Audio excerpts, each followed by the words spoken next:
अब जिस हस्ती को दावत ख़िताब देने लगा हूँ, आप खलीफा हैं शहंशाह विलायत हज़रत क़िबला डॉक्टर साहिबज़ादा अबुल खैर मोहम्मद ज़ुबैर साहब दामत बरकातुहुमुल आलिया के सज्जादा नशीन हैं, सिलसिला आलिया नक्शबंदिया मुजद्दिदिया मुश्ताकिया के चेयरमैन हैं, फैज़ मुश्ताक फाउंडेशन और आशियाना वेलफेयर सोसाइटी इंटरनेशनल ट्रस्ट के कई किताबों के मुसन्निफ़ हैं और अल्हम्दुलिल्लाह आपके दस्ते मुबारक से कई हिंदुओं और ईसाइयों ने इस्लाम कबूल करने का शर्फ हासिल किया है। मेरी मुराद फ़कीर के मुर्शिद कामिल हज़रत क़िबला व काबा हकीम सैयद ज़ुहैर अहमद हैदरी नक्शबंदी मुजद्दिदी दामत बरकातुहुमुल आलिया की ज़ात गिरामी हैं।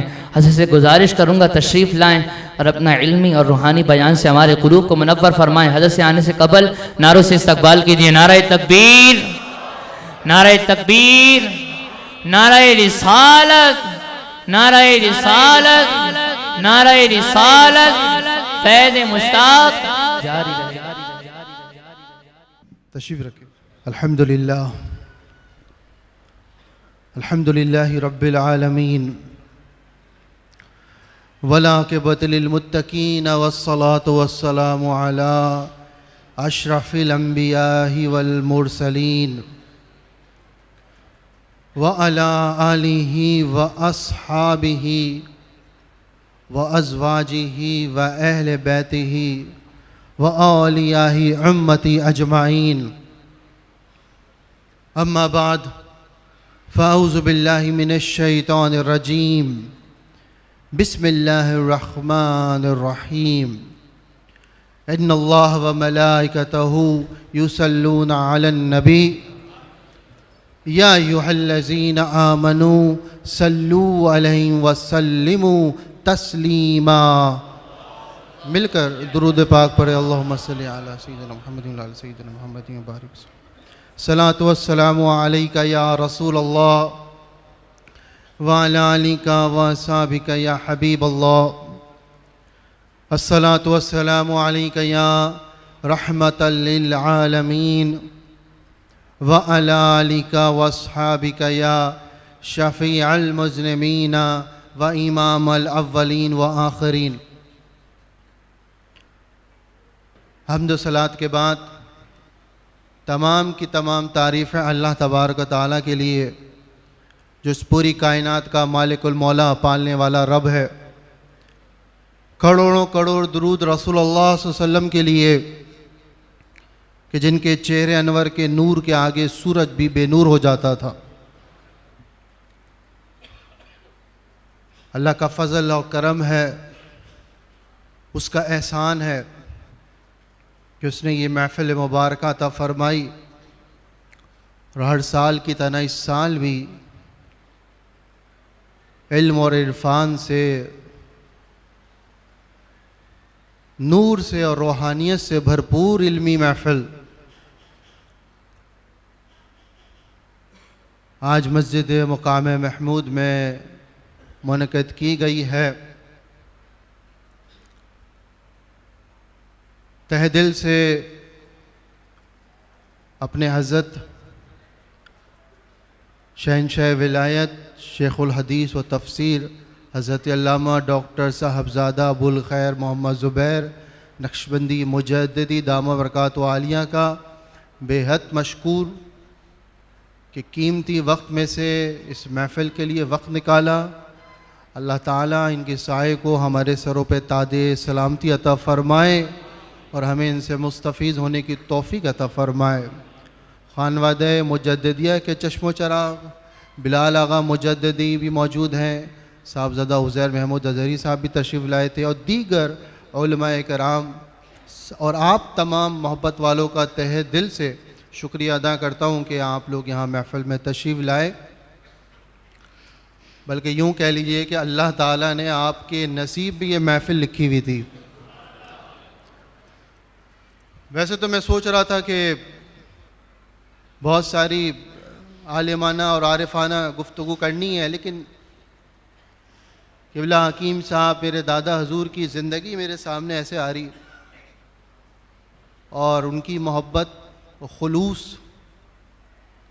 हमेशा ये सोचना चाहिए कि क्या वजूहात थी कि अल्लाह ने उनको अपने प्यारों में शामिल फरमाया। अल्लाह ताला ने ऐसा क्या कुछ अता फरमाया कि उनके गुज़रने के 21 साल बाद भी हम उनको याद कर रहे हैं। ना सिर्फ याद कर रहे हैं बल्कि उनकी ज़िंदगी से फैज़ हासिल कर रहे हैं। एक चीज़ तो वाज़े मैंने ज़िंदगी में देखी,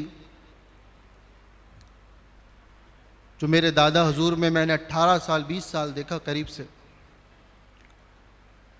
कि सारी ज़िंदगी रसूल अल्लाह सल्लल्लाहु अलैहि वसल्लम की इत्तिबा में गुजरी।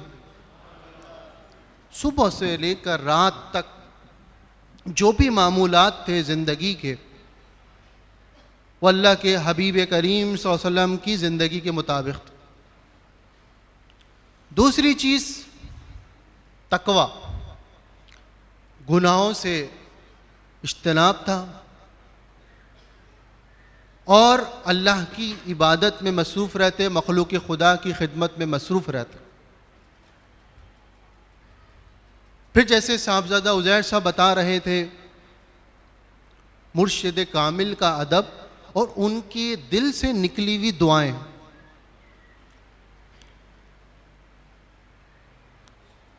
हिंदुस्तान में बहुत बड़ा जलसा था मिलाद शरीफ का, जिसमें आला हज़रत अहमद रज़ा ख़ान बरेलवी रहमतुल्लाह ताला अलैह के खलीफा ख़ास हज़रत मौलाना नईमुद्दीन मुरादाबादी रहमतुल्लाह अलैह तशरीफ़ लाए थे और दीगर बड़े बड़े उलमाए कराम अपने वक्त के मशाइख मौजूद थे। इतने में हज़रत हकीम साहब रहमतुल्लाह ताला अलैह तशरीफ़ लाए तो लोग खड़े हो गए और लोगों ने इल्काबात शुरू कर दिए।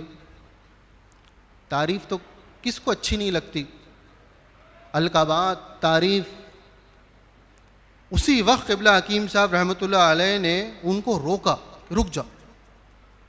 और मौलाना नईमुद्दीन मुरादाबादी रहमतुल्लाह अलैह से अर्ज़ करी कि हज़रत, मैं हज़रत मौलाना शाह रुकुद्दीन रहमतुल्लाह अलैह के कश बरदारों में से हूँ, उनके पंखा चलने वालों में से हूँ।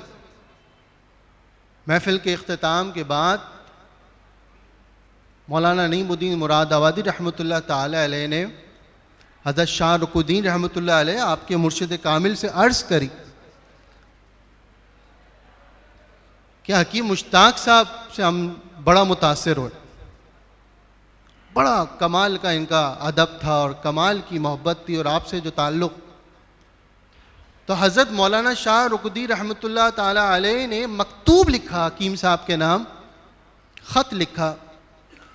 उस फरमाया कि मौलाना नईमुद्दीन मुरादाबादी आए थे और आपकी तारीफ़ कर रहे थे। फ़कीर से के दिल से दुआ निकली कि अल्लाह आपको दोनों जहानों में नवाजे और अब तुम इल्मे गैब की तरफ मुतवज्जा हो जाओ। उनका इरशाद था, उनकी नज़र करम। और फिर हकीम साहब सोबत में रहे, सारी ज़िंदगी सोबत में रहे। सोबत बहुत कुछ बना देती है, अच्छों की सोबत अच्छा बनाती है, बुरों की सोबत बुरा बनाती है। देखिए ना, मुर्शिद की दिल से निकली हुई दुआ और अलकाबात। मुर्शिद ने क्या अता फरमाए, कान वफा जान इखलास, यानी कि वफा की कान हो तुम, इखलास की जान हो तुम। ऐसे अलकाबात। फिर मुर्शिद राजी और तरबियत, बगैर तरबियत के आगे इंसान आगे नहीं बढ़ता। इल्म, दौरे हदीस, वहाँ से सनद फरागत ली फतेहपुरी मस्जिद दिल्ली से। वहाँ मुफ्ती आज़म हिंद शाह मुफ्ती मजदुल्ला रहमतुल्लाह ताला अलैह की शागिर्दी की अपनाई और बड़े बड़े उस वक़्त के उलमाए कराम और असातिज़ा। फिर तिब में हकीम अजमा ख़ान और इनके असातिज़ा से तिब, और तिब में भी वो कमाल हासिल किया कि लोग नफ्स देख के बीमारी नहीं बता सकते। क़िबला हकीम साहब बगैर नफ्स के सारी बीमारी बता दिया करते थे। बीमारी तो दूर की बात, नफ्स देखकर निस्बत बता दिया करते थे।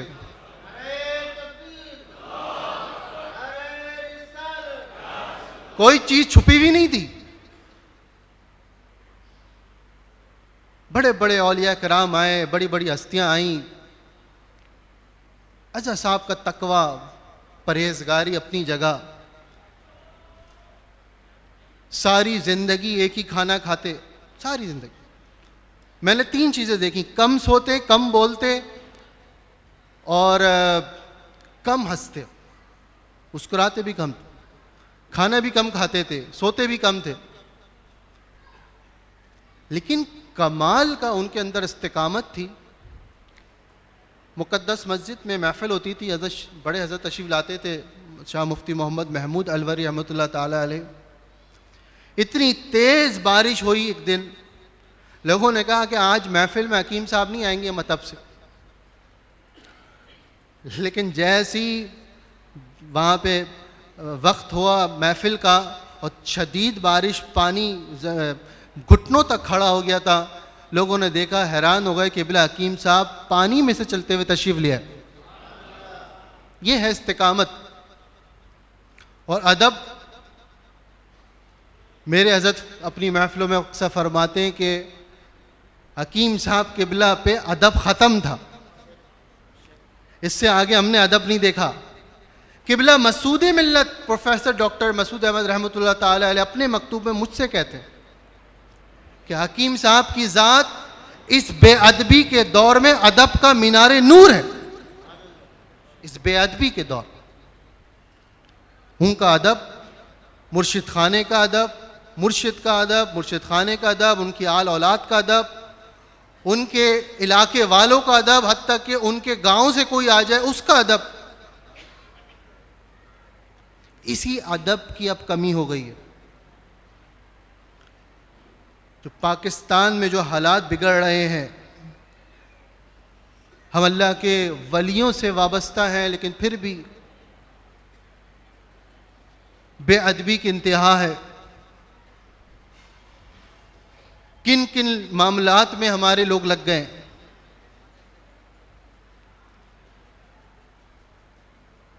हज़रत इमाम बुखारी रहमतुल्लाह अलैह का मज़ार है समरकंद में,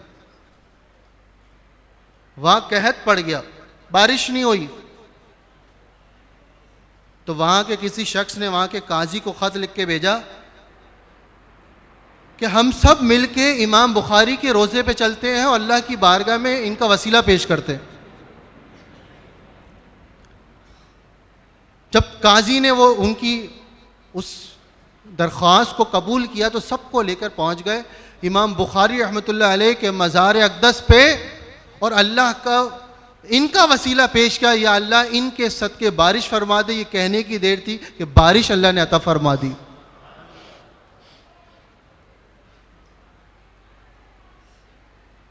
हज़रत इमाम शाफ़ी रहमतुल्लाह ताला अलैह बहुत बड़े अपने वक्त के मुहद्दिस इमाम, वो कहते हैं, उनका अकीदा देखें आप, वो कहते हैं मुझे जब कोई मुश्किल आती, कोई तकलीफ़ आती, कोई परेशानी आती, मैं इमाम अबू हनीफ़ा रहमतुल्लाह ताला अलैह के रोज़े अक़दस पर जाता, 2 रकअत नफिल पेश करता और दुआ करता, वो मेरी मुश्किल हल हो जाती थी। कि उनका अकीदा है। और हम मसाइल में, बदअक़ीदगी में, बेअदबी में, लड़ाइयों में, झगड़ों में मुल्क किस किस्म की कैफियत में जा रहा है।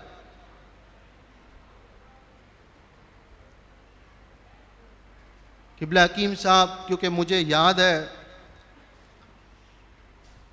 वो दुआएं करते थे अपनी हर महफिल में, और एक दफ़ा तो सामने बैठ के मुझसे कहने लगे, हमारे वालिद साहब भी मौजूद थे और बड़े बड़े घर के लोग सब मौजूद थे, कि बेटा बड़ा मुश्किल वक्त आगे आएगा, परेशान नहीं होना, लेकिन पाकिस्तान क़यामत तक रहेगा। ये उन्होंने, मुझे अच्छी तरह याद है, साहिब उर्स ने ये फरमाया था। खाने वाले आ रहे हैं, तोड़ने वाले आ रहे हैं, लूटने वाले आ रहे हैं, लेकिन मुल्क ज़ख्मी हालत में भी चल रहा है, चलता रहेगा इंशाअल्लाह। जब तक अल्लाह के वलियों से वाबस्तगी है, अच्छे लोगों की दुआएं और अमल है, नेक लोग कोशिश करते रहेंगे तो फिर ये बुराई पे आप गालिब रहेंगे। लेकिन अगर बुराई को बुराई नहीं कहेंगे तो मसाइल बढ़ जाएंगे। हाल ही में हज़रत साहब ने भी इस पे बयान दिया, हम जिस परस्ती पे पाकिस्तान में मूवी आई बाकायदा, तो ईमान का दर्जा ये है, पहली चीज़ कि बुराई को हाथ से रोको, डरो नहीं, किसी से नहीं डरना सिवाय अल्लाह के, किसी से नहीं डरना, बुराई को हाथ से रोको। दूसरी चीज जबान से रोको। तीसरी चीज ईमान का जो दर्जा है वो दिल में बुरा जानो। हम में से क्या कर रहे हैं, हम लोग तीसरे दर्जे पे, दिल से बुरा मान रहे हैं, और बहुत से ऐसे लोग हैं वो तो खामोशी हैं। होना ये चाहिए कि सारे मुसलमान, ये कलमे की बुनियाद पे मुल्क बना है, हमारे बड़ों का असासा है। किबला हकीम साहब रहमतुल्लाह ताला अलैह की दुआएं, बड़े बड़े औलिया, मुफ्ती मोहम्मद महमूद अलवरी रहमतुल्लाह अलैह, हज़रत ग़ुलाम मोहम्मद मुजद्दिदी रहमतुल्लाह अलैह, बड़े बड़े औलिया कराम की दुआएं और मेहनत और तवज्जा, हम कैसे इसको तबाह बर्बाद होते हुए देखें। तो हम तो हर प्लेटफॉर्म पे बोल रहे हैं, हज़रत तो बहुत ही ज़बरदस्त तरीके से बोल रहे हैं, तो आप भी बोलें, डरने की ज़रूरत नहीं है। कोई भी हो, वक्त का बड़ा से बड़ा हाकिम हो, बोलें आप। मरना है कल, आज परसों, कब भी मर जाए, इज्जत से मरे, कोई डरने की जरूरत नहीं है, कोई कुछ नहीं बिगाड़ सकता। जो चीज बुरी देखे डंके की चोट पे बोले, ये गलत है। क्या होगा आपके बाद आपके बच्चों का, किस तरीके से बुराइयां फैल रही हैं, फांसी और यानी कितनी फैल चुकी है इस वक्त। 3 पे चलना, किबला हकीम साहब कहते थे, मुश्किल हो जाएगा।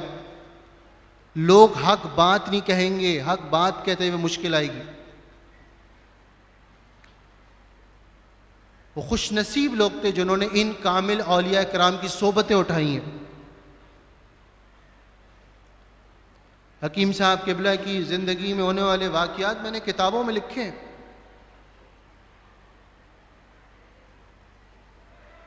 एक साहब हमारे याकूब साहब मरहूम रहमतुल्लाह अलैह, वो पाउडर की पुड़िया बांधते थे मतब में,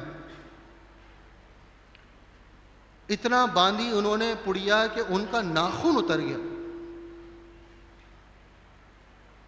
उन्होंने इलाज कराया, डॉक्टर के पास गए, दवाई दी, मरहम लगाया, लेकिन वो अंगूठा ठीक नहीं हुआ, जख्म बढ़ गया। तो बिल आखिर किबला हकीम साहब से अर्ज कर दी कि हजरत ये नाखून टूट गया। ये नहीं बोला कि पाउडर की वजह से टूटा है, वो मतब का पाउडर है, बोला ये नाखून टूट गया तो कुछ तवज्जो हो जाए, इलाज हो जाए। हकीम साहब किबला की तवज्जो देखें आप, वही पाउडर उठा के दिया कि इसको लगाओ, अल्लाह शिफा दे देगा।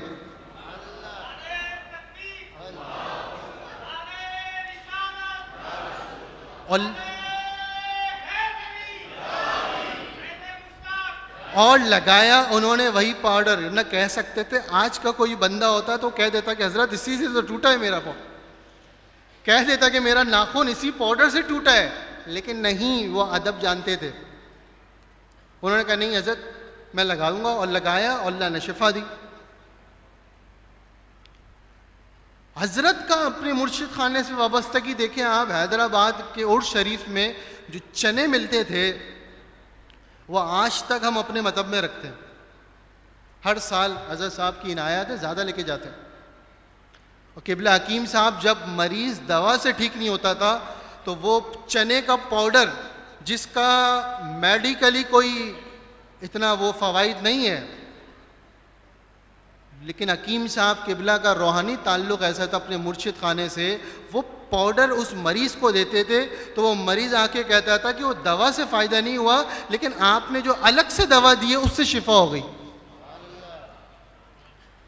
पाउडर को निस्बत थी मुर्शिद खाने से, तो अल्लाह ने उस पर भी शिफा रख दी। जो दे दें शिफा, मट्टी भी दे दें तो शिफा।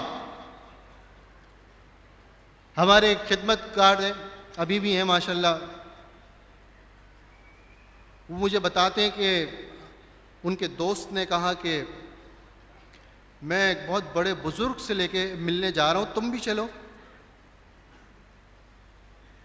किबला हकीम साहब को बताए बगैर चले गए। जब गए तो उन दोस्त ने हमारे उनसे कहा, जानने वालों से, हज़रत साहब के मुरीद से, ये जो हमारे बुज़ुर्ग हैं ना, ये वक्त के कुतुब हैं, बहुत बड़ी हस्ती हैं, बहुत बड़ा मकाम है। बड़ा मोहब्बत से मिलकर आए, दस्तबोसी करी, मिलकर। अब जब वो दवाखाने आए, हैदरी दवाखाना, किबला हकीम साहब रहमतुल्लाह ताला अलैह सामने बैठे हुए थे। उन्होंने कुछ नहीं बोला। हकीम साहब ने उनको बुलाया, इधर आओ, हाथ के इशारे से बुलाया, इधर आओ, बैठो मेरे पास। उनकी हिम्मत नहीं हुई, उनको कुछ ज़बान से नहीं निकला। हकीम साहब ने फरमाया, मियाँ तुम्हारा ताल्लुक़ उन बुज़ुर्गों से है जो एक निगाह मार के कुतुब बना दिया करते हैं।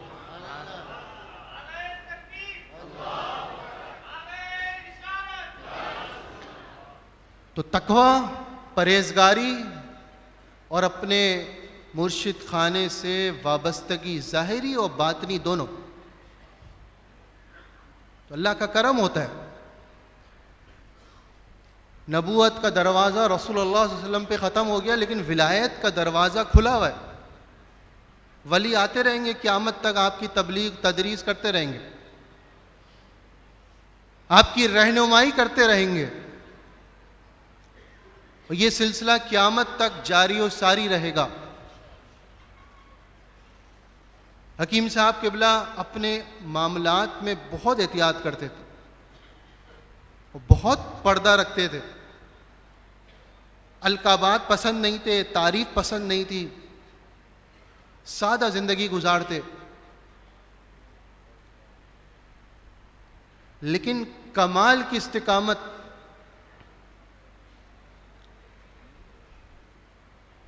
हज़रत के एक महफिल, बस अपना ये मुख्तसर सी बात करके अपना बयान ख़त्म करूँगा। हज़रत के यहाँ महफिल होती थी, पहले हलीम की महफिल होती थी हज़रत के घर पे। बहुत पुरानी बात है, 2005 की बात है। तो मैं भी जाता था, मतब से मैं फारिग होके हज़रत का फ़ोन आता था कि आप आ जाए, मैं चला जाता था। वक्त के बड़े बड़े उलमा मैंने देखे वहाँ पे, बड़े बड़े जहीद उलमा कराम, अहले सुन्नत वल जमात के बड़े बड़े उलमा कराम बैठे होते थे। तो मैं गया तो हज़रत का बयान था। हज़रत ने बयान में ही रोक के कहा कि हकीम ज़ुहैर साहब को जगह दें, आने दें आगे। तो मैं आगे जाके बैठ गया। तो अहले सुन्नत में एक बहुत बड़ा नाम है अल्लामा हसन हक्कानी साहब रहमतुल्लाह अलैह, बड़े वक्त के इल्मी और बुज़ुर्ग, रूहानी बुज़ुर्ग। वो व्हील चेयर पर बैठे हुए थे वहाँ पे। महफिल ख़त्म हुई तो किसी ने कहा कि आपको अल्लामा हसन हक्कानी साहब बुला रहे हैं। तो मैं मिलने गया उनसे, मैंने मुलाकात करी, दस्तबोसी करी, क्योंकि तमाम बुज़ुर्गान दीन उनके हाथ को दस्तबोसी दे रहे थे। तमाम बुज़ुर्गान दीन जितने महफिल में आए थे सभी उनसे दस्तबोसी कर। मैंने भी दस्तबोसी करी। मैंने कहने लगे कि आप हकीम मुश्ताक साहब रहमतुल्लाह अलैह के पोते हैं। मैंने कहा जी जी हज़रत मैं पोता हूँ। कहने लगे क्या वाकई उनके ही पोते? मैंने कहा बिल्कुल उनका पोता हूँ। मैंने कहा आप हज़रत को जानते हैं, हकीम साहब क़िबला को जानते हैं? तो मेरी तरफ यूँ देखने लगे, क्या बात कर रहे हैं आप, इतनी बड़ी हस्ती 80-90 साल की उम्र में होंगे, व्हील चेयर पर बैठे। कह रहे क्या बात करते हैं आप। हकीम साहब जब शुरू में मतब करते थे तो हम छोटे होते थे, उनके मतब में जाते थे और उनकी हमने पिटाई खाई हुई है, हमने उनकी पिटाई खाई है। मैं अब हैरान, इतने बड़े बुजुर्ग आलिम दीन, और वो कह रहे हैं कि हम छोटे से घूमते थे हकीम साहब के मतब में, हमने इनकी पिटाइयाँ खाई हुई हैं। तो पता चला कि ये जो अल्लाह के वली हैं, इनमें अल्लाह ने ऐसी तासीर रखी है, वो जिसकी अगर पिटाई भी कर देते हैं तो अल्लाह उसको भी इज्जत अता फरमा देता है, कामयाबी अता फरमा देता है।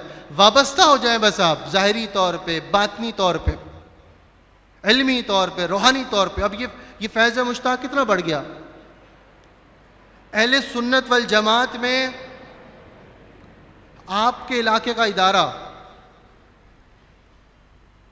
ये इलाका भी किबला हकीम साहब जब से आए, जब से पाक हुआ है, उससे पहले नहीं था। यहाँ के क्या मामलात थे आप जानते हैं, जब से ये हस्ती आराम फरमा रही। तो ये फैज़ देखें आप कि बैतुल सलाम इदारा जो दूसरे मकतबा फ़िक्र का है, वो कराची के सारे टॉप स्कूलों को बुलाते हैं और हर मकतबा फ़िक्र को बुलाते हैं। फैज़ मुश्ताक फाउंडेशन अहले सुन्नत का इदारा, ये इदारा छोटे से इलाके में, पाक कॉलोनी में, और ये डिफेंस में बैतुल सलाम में जाके किरत कंपटीशन में नंबर 1 पोजीशन हासिल करता है। ये फैज़ नहीं तो क्या है, हकीकी मायनों में फैज़ है और पोजीशन हासिल करता है। तो पता चला कि हकीकी फैज़ विसाल के बाद बढ़ जाता है। जब तक दिल से वाबस्ता रहोगे फैज़ मिलता रहे। और जब आजकल मैं अपने नौजवानों को देख रहा हूँ, ये बात मैं कहूँगा कि खुदा के वास्ते इन चक्करों में अपना वक्त बर्बाद ना करो कि हम रिजवी हैं, हम देवबंदी हैं, हम ये हैं, बरेलवी हैं। इसमें अपना वक्त बर्बाद मत करो। मैंने दुनिया देखी हुई है, दुनिया हमसे बहुत आगे जा रही है। तरक्की करो, आगे निकलो, तालीम हासिल करो। हुजूर ने फरमाया कि तुम्हारा पड़ोसी भूखा मत सोए। ये मत कहा कि इस अकीदे का होगा, ये काफिर होगा, मुसलमान होगा, ये नहीं कहा नबी ने। हमेशा इंसानियत की बात की है। अल्लाह के वली भी इंसानियत की बात करते हैं, हम भी इंसानियत की बात करते हैं। हम किसी के लिए नफरत नहीं रखते। जब तक कोई हुजूर की गुस्ताखी ना करे, हम किसी से नफरत नहीं करेंगे।